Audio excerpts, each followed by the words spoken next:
the business problem is huge. So the business problem of failing to execute on your strategy, I mean, the numbers are pretty similar to our collective ability to execute on our New Year's resolutions. And it's similar for companies, right? 80% roughly of strategies fail in the kind of execution phase of it. My guest is Johan. Johan is an author and podcast host himself and the chief product officer of a company, Howie.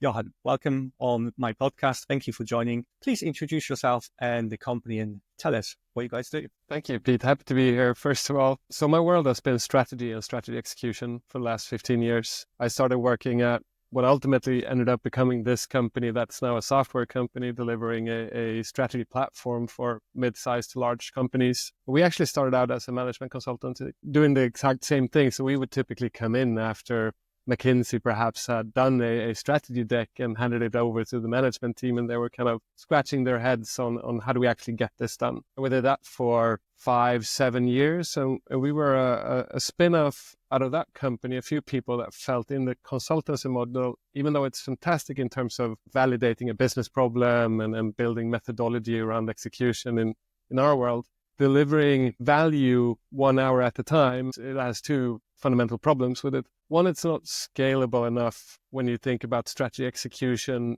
very much as a team game. You need hundreds, if not thousands of people to do something, and you're very limited by that hour. So we were interested in how can we scale this in a better way. The second thing around consultancy is that you typically do like one big massive push for half a year. It's very costly to keep consultants on over time. So we ended up churning after half a year at customers. And what we found very frustrating on that journey was that then the customer was very dependent on that we had created a few evangelists within that company.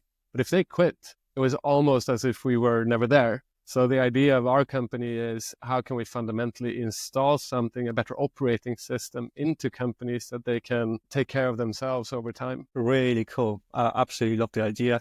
A lot of management consultants, and you decided, okay, we want to be a little bit different, and we're going to create an operating system. And I do absolutely love the fact that, you thought about, okay, we will consult this person, but what if that person changes the job or goes, maternity leave, right? Or anything like this. And obviously with technology, everything is possible to put it on as a system rather than make it very dependent on a person or two. Absolutely love it. Right. Was it straightforward, easy to find and find this, pivot into this and find the very first clients? What was the biggest struggle at the beginning?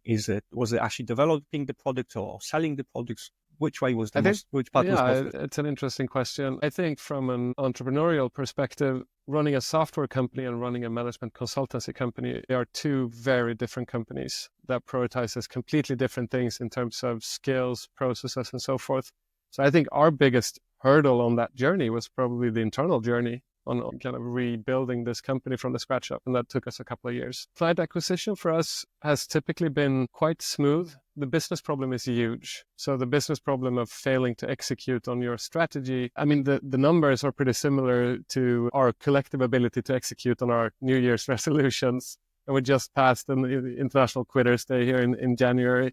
And it's similar for companies, right? 80% roughly of strategies fail in the kind of execution phase of it. So the business problem is huge. Then the question becomes, okay, what is our preferred solution? I think the digitalization in general that happened during COVID was huge for us as a positive thing. It meant that CEOs were increasingly becoming digital. And that's kind of where our product fit. Every other C-suite executive, they have their system. So the sales director has this CRM system, and the HR director has their HR system, and the COO has the finance system.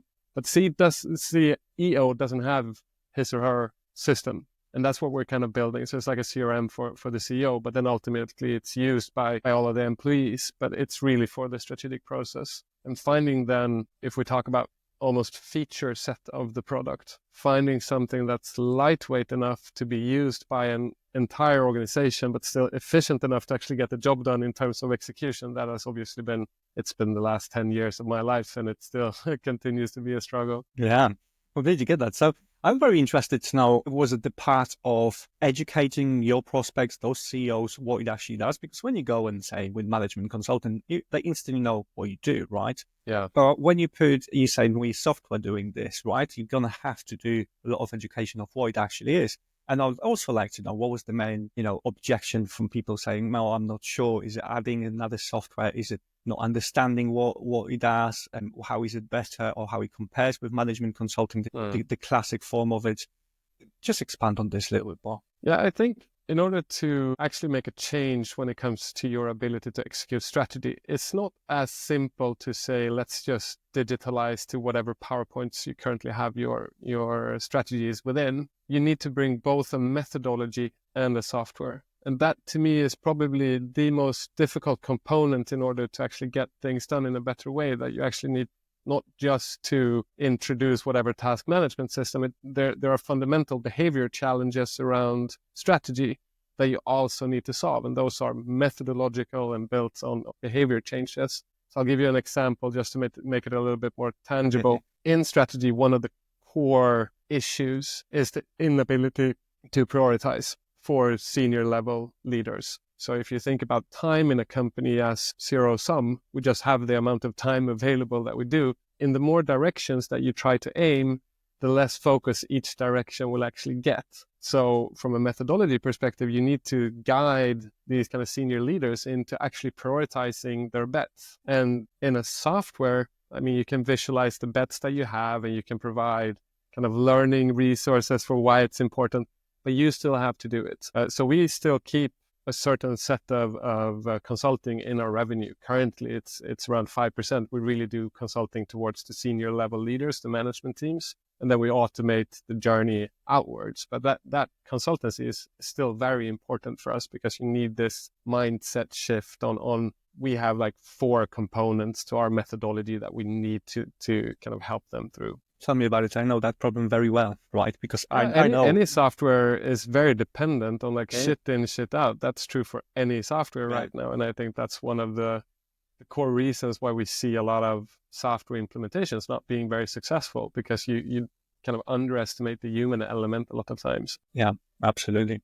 And finding this focus, right? Always asking yourself the question, is that what I should be doing? Is that what companies should focus on right now? Or is it something because we think it might be good or someone told us that it should be good? Is it actually this thing that we should be focusing on this quarter, this month, today, right?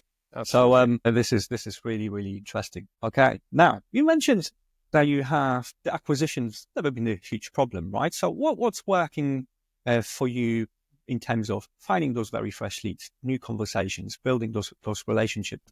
Yes, we do a few things. One thing that I think is relevant to know before we move on is that our buyer is actually the CEO. And it's quite uncommon to have the CEO as a buyer for a software, but as it's the strategic process, we can't really have another buyer. And that can be a hurdle in the kind of sales cycle as well, to not be delegated and so forth. But when it comes to kind of the top funnel, like we do I have a podcast, I released a book on the topic, those kind of thought leadership things has a massive impact for us. Twice a year, we run we call it the CEO Forum, where we gather, usually live events. We gather somewhere between 200 and 400 CEOs for a thought leadership. You need to have them short for the audience. It's not a full day. It's typically 2 hours, often after business hours as well, where we bring, we condense the latest research and how to make strategy as actionable as possible. I think the same in our sales is going to be true for most other people, that you need to give a lot of value before you can ask something back. So we typically push value through LinkedIn automation. We use a lot of Dripify flows where we kind of repurpose a lot of both my work and great podcasts on specific themes or specific industries into their flow. And then once we deem them mature enough, it's actually, we make a cold call to them where we, for the first time, perhaps pitch the product. So the product for us comes quite late. It's more about the methodology around it and why do you need it and the business problems. And I think most CEOs, we've really nailed down the problems that they face. So we really understand the business problem. And that to us is a little bit unique in the software space, because you have 2 types of solutions currently. You have the management consultants. They're really good at understanding the business problem, but they struggle with scale and digitalization and so forth. And then you have the kind of software companies. Fundamentally still, I feel that most of our competitors don't really understand the CEO pains. So they're kind of hitting a little bit besides the mark for the CEO. They might have great products, I'm not saying that, but they're not really capturing that CEO audience. And we kind of walk this tightrope line between the two, where we are a software company, but fundamentally understand the CEO. Awesome. Very good positioning. And I do like your strategy, right? I'm learning there's a lot of companies think that they can pitch something or right, even if they know the problem. Yeah. And the sales now is a little bit different. Everyone promises solutions. Everyone digs into problems, right? And especially CEOs. You go to CEO and obviously HR problems, finance problems. You can go to CEOs like, I know you have this problem. I know you have this problem. Yes, obviously. But they are bombarded with, right, outbound with emails, phone calls. You've got this problem. I've got a solution. They're bombarded. So your approach is you've got a fantastic presence on LinkedIn, right? So because I got to clarity of, what you guys do and who you are. You got a book, right? At events, which I wasn't aware of, which is fantastic, right? You essentially build relationships, educate your prospects, really have a discussions. It feels for them like you're already working for them a little bit, right? And only when that relationship is strong enough for you to say, hey, I can help you with something. Let me sort this out for you. Absolutely love it. Now, but there is a huge problem with the CEOs. They are difficult to start that conversation. They bombarded, as I said, with emails, phone calls. They hardly ever go on social media, so you can target them with ads, right? Or anything like this. So what's been working? Any digital channel that's been working for you? How do you find that very first touch point? What's been working? So LinkedIn still, I would say, is the kind of primary touch point that works for us. We've done a lot of testing on the kind of hit rates that we get through the different messages. So one thing that we do later on in the sales process, so say that we get the CEO to kind of at least accept a meeting. So in the meeting one, the hook into the second meeting is that we have a very refined assessment product where they fundamentally at the end of the day, they get their likelihood of achieving their targets with a percentage point and a 10-page report, very granular on them. So what we've found converted best for that audience is that obviously we've made a lot of analysis across all of the assessments that we've done and published ebooks on like the most common issues and so forth. So giving that ebook has been the one thing that has increased the kind of initial hit rate a lot. But then the assessment is huge for us in order to increase the closure rate of the business, because it's really about guiding it down to what fundamentally is your problem without taking too much time, and what are the specific solutions addressing the specific pain points. I think a failure I see a lot of people do is say that you can nail down for a role, these are probably your pain points, and then you have a product that you're trying to pitch. I think you're a little bit sloppy with the in-between phase there, that it's not clear enough that your problems are solved by my thing. So anyone can say that you're the CEO, you're measured on revenue, profit, and shareholder value, and then by this thing. But how does that thing actually impact the things that you just talked about? And I think that's really frustrating. I get a lot of those as well, whereas kind of semi-personalized, I think you're struggling with this thing, and it's not clear, like that would be the solution for my struggles. 100% agree. 100%. A lot of companies I see, even if they manage to get hold of someone that is in their target market on the phone call, the gap between here and what they actually want to pitch, right, is too big. They don't know enough. They haven't got a relationship. They might actually win the proposal, right? People sometimes take, not CEOs as much, but people do take proposals for the sake of let's just crack on with this, right? They know they're going to say no to this, regardless of what it is. And they not finding, there's something, maybe there's something smaller. We can sometimes land and expand. Or combination with kind of lead magnets. I absolutely love this strategy, because if I understand it correctly, you will go to the CEO and you first another call. So your call to actions, can I have another call? In this call, I'm going to have a quick workshop with you and we'll assess you, your goals, and how likely you're going to achieve. Now, which CEO that is ambitious is not going to say yes, especially if it's not big time commitment or team commitment. You learn from this, you give something very of huge value back to them, right? And you start building this relationship. And as I said, it kind of feels like you work for them already, completely free of charge. Yeah, we do. And this type of analysis typically costs you a couple of tens of thousands of euros if you were to buy it, and we include it in the sales cycle. And that's a conscious choice from our perspective. And the hit rates from the meeting one, which is a typical meeting one, this is what we do, but converting them into the assessment, that's well above 95%.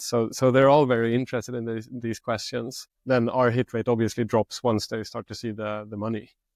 Yeah, absolutely, yes. But obviously, you've delivered something, right? So you over delivered because it was completely free. And it's not that you just got them some PDF, right? Or some presentation.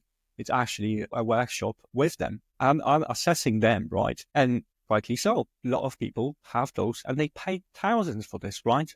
Because good CEOs want to know those things. Absolutely love this strategy. Really, really cool. And then the fact that your LinkedIn and everything else is just educating. So as long as I've got you in my ecosystem, we've just discussed before the podcast, right? We've connected recently, and I can see that you educate about, the problems that you solve and what myself as a CEO I should be looking at, and it is very, very cool strategy. Absolutely love it. Now, okay, so this is working great. 2025 is here. Any goals, any challenges, anything that you're going to be doing a little bit differently, more aggressively? Talk me through your plans for this year. So 25 is really impacted by two things for our company. One thing is that we've landed a huge partner in the US, which is a new delivery model for us. We go through actually a quite large management consultant company that realized similar things, but they also realize we're probably not the ones to build the software.